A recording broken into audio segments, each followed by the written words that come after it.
What's going on, y'all? It's your man Mo, and to my left we have Lady Simone. How you doing, ma'am? I'm all right. And we are with the All Due Respect Podcast. Right now, we're going into 2020. Yeah. Currently it's 2019. We got a few hours left of 2019, and we're just gonna have a quick wrap up of some of my personal favorite interviews that we had this year, maybe from us or from others.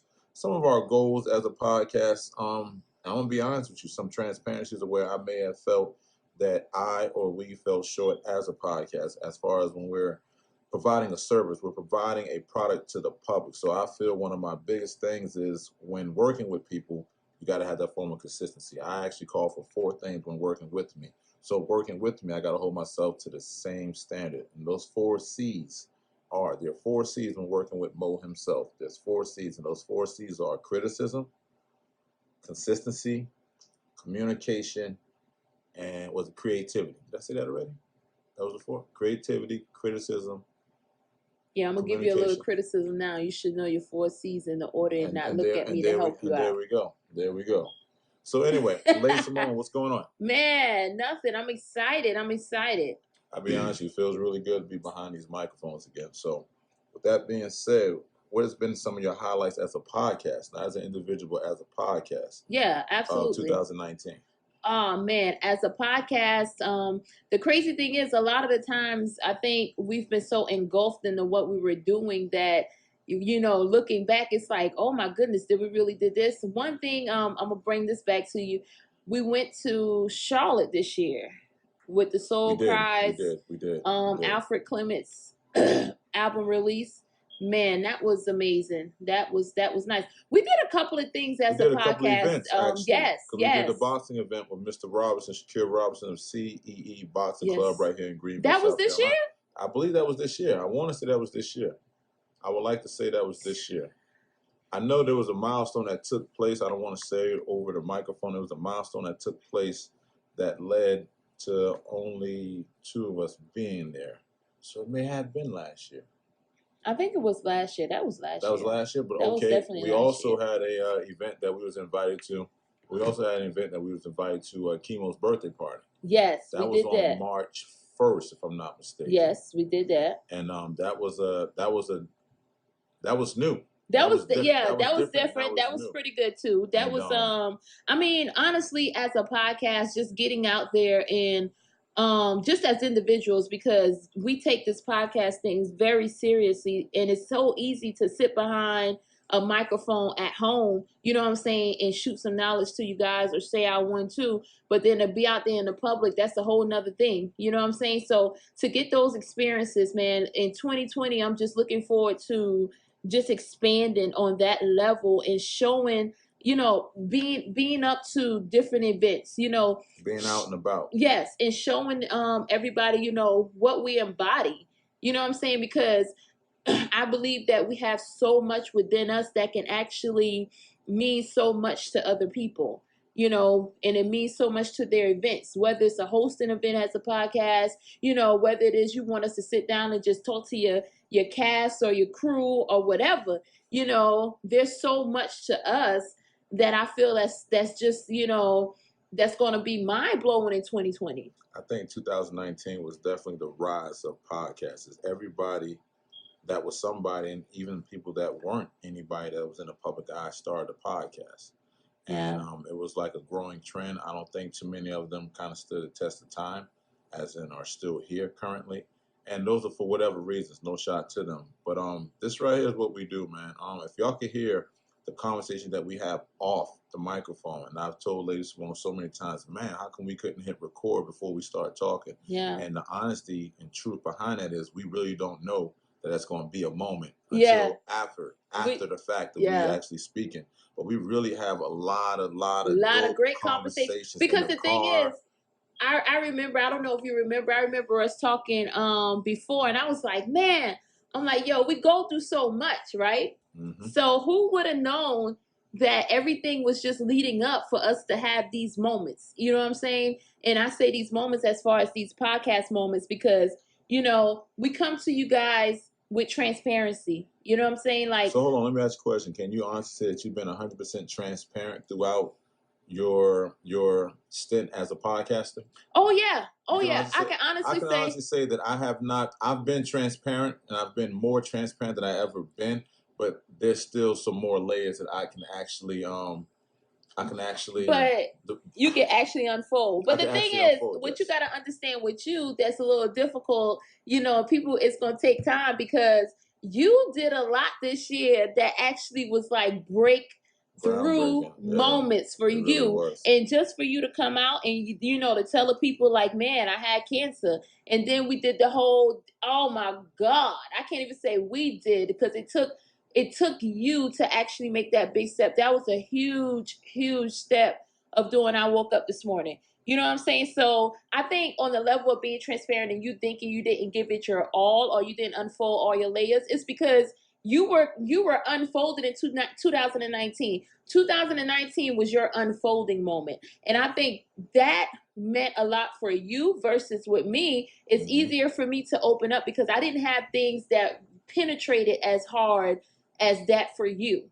You know what I mean? It was like, I have some tough stuff, whether it's little issues that we talk about here and there. Because do you remember we did an episode on bullying? And man, we did a lot of episodes that we talked and we poured our hearts out.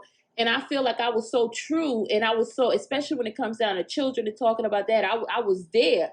You know what I'm saying? Those are the things that touch. So, but I think for you, that's the difference. And then you got to look at it for men too. Men don't usually open up like that. Yeah, and I actually want to be part of the corrective plan for that narrative right there. I want to do away with that narrative. There's a few different narratives I want to do away with. I had a conversation with two gentlemen that I worked with this morning, Miles and my man Maine. We was talking about, actually I'll save that for another day, but we had some conversations, and I would like to take part in debunking some of these constant ongoing narratives that plague us as individuals, as a community, and I would just say as a society as a whole. So I want to do my part as far as debunking those, even as far as something as simple as having to rely on your 9 to 5 to feed you.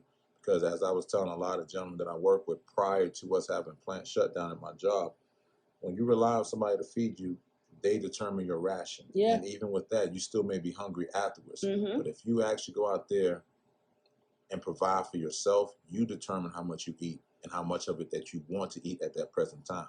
So that's one of the things that I'm keeping at the forefront. Something else, I'll be honest with you. I'm an acquired taste. Everybody can't really take me being me, right? So in a sense, I actually heard, not read, Kobe Bryant said he created the Mamba. I may have spoken about this in prior podcasts, but he created the Mamba mentality to actually, that person that he was on the inside that he wasn't really okay with showing. He said Kobe is the husband, the father, the businessman, but he said the Mamba was another side of him that couldn't fit in those boardrooms or fit at home comfortably. So he had to create this persona, which is just an extension of his personality, as we all have different layers of us. Yeah, absolutely. And this whole mode thing came about for me to actually be who I am. And I can honestly say, just being as blunt as I am, because I'm very blunt, I'm very, at times, aggressive in your face. I'm a big dude, so when you add all those different factors in, it can actually make some people feel uneasy. Yeah. But ultimately, I'm a big teddy bear, but I do have my points where I can be aggressive. But I think it's necessary to where people have to start living their truth. You know what I'm saying? We talk about it a lot, but the thing is for me, and I'm actually, like, I talk about it a lot too to you, and I tell you, this has been a learning year for me. This has really been a learning year for me, and it's been one of those years to where it's like, man, I always knew I had something, but then when you tap into that something and you pretty much, I'm going to tell you what happened, right? The tables turn. It's like everything that everybody saw in you, you begin to see in yourself. And it can be a little scary, but it's like, you can look at that one or two ways. There's one or two ways you can look at it. It can scare the hell out of you, or it can actually push the hell out of you. And for me, it pushed me because I already knew it. It's just that it wasn't that I wasn't believing it. It was like I knew it, I felt it, but it was like I looked it in the face, and it was okay to be me. It was okay to take care of me, And now I could be such a dope asset to my family, to my friends, to the people that really, really matter. But it's like to the world. And it's like it's like when I put self first, man, like I'm so excited about the stuff that I'm just about to put out there. You know what I mean? So that right there, man. You're contributing to the world. No different than what Tyler Perry did this year as opening his studio. Yeah, no different than what Jay-Z did as far as partnering with the NFL. No different than what these people that we deem successful. At some point, you got to start. And this is at your starting point right here. This is not to say that what you're going to do next year is not as important as Tyler Perry, not as important as a Jay-Z or Oprah, whomever that we may deem. And that goes for anybody, myself. So what you need to do this year coming up is go for it. Yeah, is it going to hurt? Yes. Is it going to be challenging? Yes. Are you going to look to your left and right and you may be the only one standing there? Yes. Absolutely. But as I said, you go do your thing. Everybody shows up to the party. Some may show late, but they damn sure show up. But I'm going to say something, too, to add to that before we wrap this up. It's like one of those things to where when I heard it, it was scary to me, right?